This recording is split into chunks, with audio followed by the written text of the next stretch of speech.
भंडारा जिल्हा दूध उत्पादक संघाची निवडणुकीचा निकाल आज लागला आणि त्यामध्ये भाजपने पुन्हा एकदा विजय मिळवलेला आहे आणि विलास काटेखाय यांनी अध्यक्षपद प्राप्त केलेले आहे। या आपल्यासोबत बोलण्याकरिता परिणय फुके भाऊ काय सांगाल, नाना पटोले यांचा गृह जिल्हा हा बनवला जातो, मात्र अशा त्यांच्या जिल्ह्यात त्यांना म्हणजे हार पत्करावी लागली, त्यांना धोबीपछाड मिळालं, काय सांगाल आपण?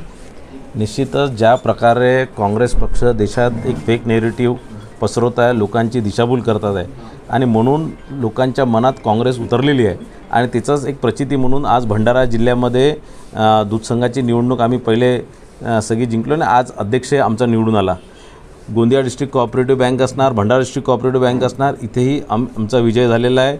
आम्ही जास्तीत जास्त सीट आम्ही निवडून आलो। शेतकऱ्यांनी मोठ्या प्रमाणात आशीर्वाद यावेळेस महायुतीला दिलेला आहे आणि मागच्या 7 महिन्यापासून ज्या प्रकारे माननीय देवेंद्र फडणवीस साहेबांच्या नेतृत्वात महाराष्ट्रामध्ये एक विकास रथ सुरू आहे, त्यालाच एक आशीर्वाद म्हणून परत भंडाऱ्याच्या जनतेने शेतकऱ्यांनी हा आशीर्वाद दिलेला आहे। काय आपण नेमका संदेश देणार आहात या विजयाबद्दल? कारण की आता भंडारा जिल्हा BDCC बँक असो किंवा दूध संघ असो याच्यातही आपण काँग्रेसला हरवलेला आहे आणि विजय प्राप्त केलेला आहे, तर अशात आपण काय संदेश नेमका देणार आहात?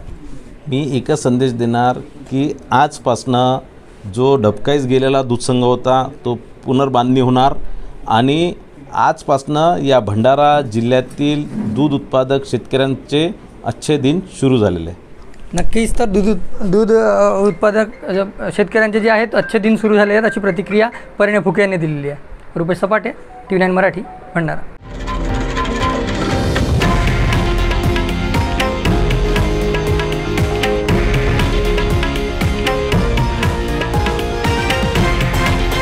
हे आहे देशातील नंबर 1 न्यूज नेटवर्क आणि आपण पाहत आहात TV9 मराठी, एकमेव।